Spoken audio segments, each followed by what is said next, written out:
Zehir sapladım düşmanlarımızın bedenine. Biz elimizden geleni yapıyoruz ama kolunu kesmek zorundayız. Yok mu bunun başka bir çaresi? Kutbağımızı bulmamız lazım. Kimse mani olamaz bana. Ben de gireceğim içeri.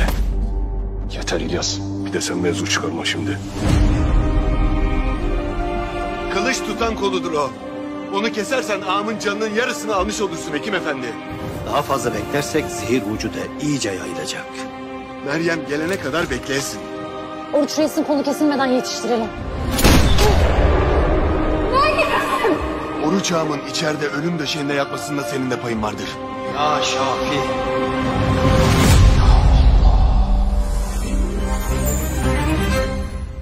Barbaroslar Akdeniz'in Kılıcı Perşembe günü TRT 1'de.